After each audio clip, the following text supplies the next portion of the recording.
तो मुख्य सचिव उत्तराखंड को आप यहां पर सुन रहे थे। क्या हालात है, घायलों से मिलने के लिए भी वहां पर वो पहुंची हैं। और इधर हल्द्वानी में भड़की हिंसा की जो तस्वीरें हैं वो हैरान कर देने वाली हैं। जो जांच है, अब तक की जांच में जो तथ्य सामने आए हैं वो साफ इशारा कर रहे हैं कि हिंसा के पीछे एक सोची समझी साजिश है।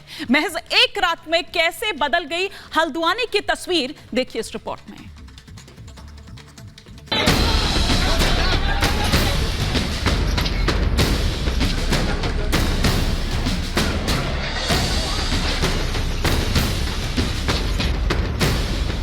हिंसा की आग में जला हल्द्वानी। हल्द्वानी में हर तरफ बर्बादी की तस्वीरें।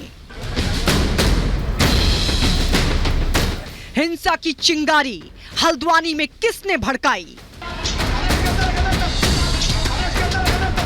गुरुवार का दिन हल्द्वानी पर बेहद भारी पड़ा। पत्थरबाजी से शुरू हुआ बवाल गुरुवार शाम देखते ही देखते यहां ऐसा रंग ले गया कि शहर का जर्रा जर्रा दंगाइयों की चपेट में आकर बिलबिला उठा। पूरे शहर को खाक कर देने पर उतारू दंगाइयों ने यहां इतनी तबाही मचाई कि शहर के कई हिस्से तबाही और बर्बादी के ढेर में तब्दील हो गए। दंगाइयों के सामने दुकान, मकान, गाड़ी जो भी आया उसे आग के हवाले कर दिया गया। उपद्रवियों के सर पर किस कदर खून सवार था। तबाही के तूफान वाली रात के गुजर जाने के बाद वहां से आई इन तस्वीरों को देखकर अंदाजा लगाया जा सकता है। पूरे शहर को खाक कर देने पर उतारू दंगाइयों ने पुलिस और थानों को भी नहीं बख्शा। खून खराबे पर उतारू उपद्रवियों ने उन्हें रोकने की कोशिश कर रहे पुलिसकर्मियों और थाने को भी निशाना बनाया। वो थाने में घुस आए और थाने को घेर कर वहां खड़े कई वाहनों को आग के हवाले कर दिया। दंगाइयों के सर पर इस कदर खून सवार था कि वो पुलिसकर्मियों को भी जान से मारने पर उतर आए थे। बहुत बच के आए, बहुत। एक घर के अंदर पथराव हुए, एक घर के अंदर घुस गए हम लोग। अंदर घुसे हम कम से कम 15-20 लोग घुसे थे। उसके बाद बाहर से जो है फिर उन्होंने आग लगाने की कोशिश करी, पथराव करे, सब कुछ करा उन्होंने। बड़ी मुश्किल से जान बचा के आए हम लोग। फिर हमारा फोर्स काफ़ी देर बाद हमारा फोर्स आया, फिर निकल गया। जो पत्थर लगे ऊपर से इधर उधर से, बहुत बहुत बहुत कंडीशन खराब, बहुत ज़्यादा। चारों तरफ से गलियां भी घेर ली थी, छतों से भी आ रहे थे, बहुत लगे, बहुत ज़्यादा। फिर वहाँ से हम लोगों ने फ़ोन करा, इधर उधर फ़ोन करा, लोकेशन भेजी। वो लोग उस जिस आदमी ने हम लोगों को बचाया उसको भी गालियाँ करी उन लोगों ने, उनके मकान तोड़ दिए, उनके दरवाजे तोड़े उसने।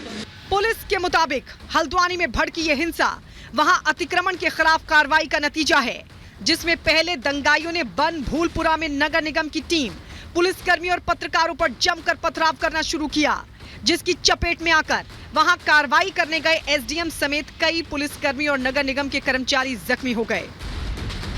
गुरुवार शाम वहां हालात इतने बदतर हो गए थे कि पुलिसकर्मियों को भी छिपकर जान बचानी पड़ी।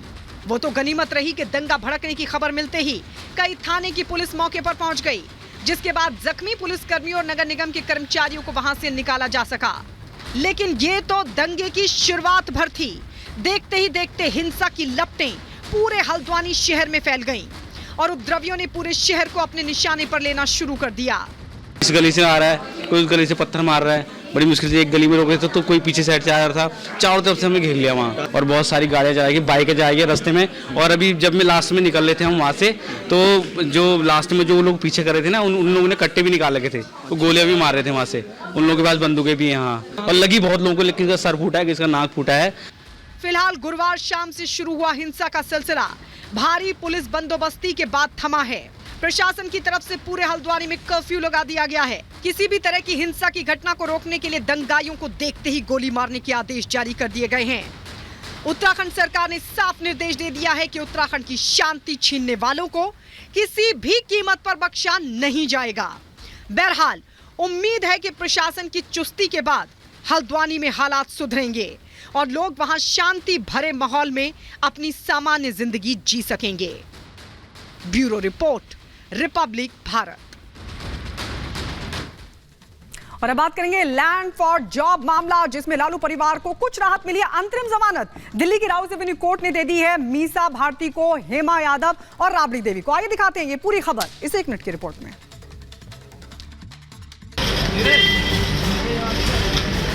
लैंड फॉर जॉब मामले में दिल्ली की राउज एवेन्यू कोर्ट ने राबड़ी देवी, मीसा भारती और हेमा यादव को सुनवाई की अगली तारीख तक अंतरिम जमानत दे दी है।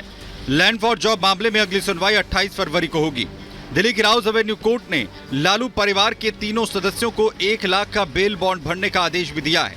राबड़ी देवी, मीसा भारती और हेमा यादव के साथ हृदयानंद को भी कोर्ट ने अंतरिम जमानत दे दी है। दिल्ली की राउज एवेन्यू कोर्ट में सुनवाई के लिए मीसा भारती व्हीलचेयर पर बैठकर पहुंची थी। इस दौरान उनके साथ राबड़ी देवी और हेमा यादव भी नजर आई। ईडी ने कोर्ट में 4751 पन्नों की चार्जशीट दाखिल की थी। इसके बाद कोर्ट ने नोटिस जारी कर ईडी से जवाब मांगा है। लैंड फॉर जॉब मामले में लालू प्रसाद यादव के परिवार की मुश्किलें लगातार बढ़ रही हैं।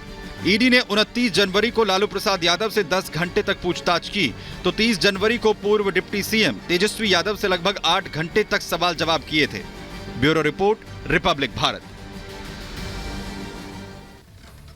वही बात करते हैं मुंबई की, जहां पर दुकान में आग लगने का मामला सामने आया है। मौके पर दमकल की गाड़ियां पहुंची, आग बुझाने की कोशिश की गई है। क्या किन वजहों से यह पूरी घटना हुई, इस रिपोर्ट के जरिए आपको दिखाते हैं।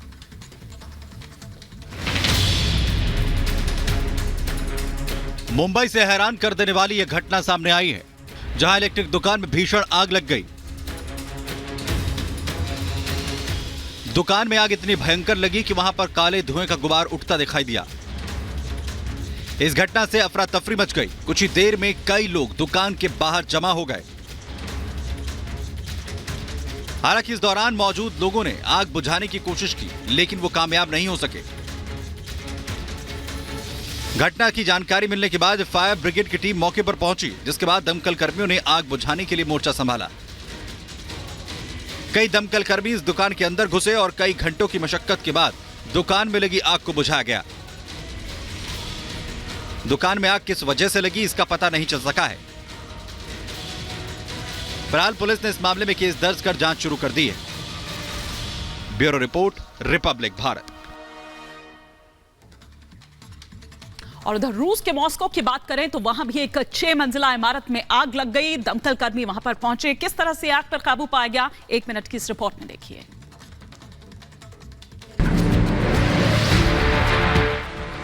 रूस के मॉस्को से दिल दहला देने वाली एक घटना सामने आई है।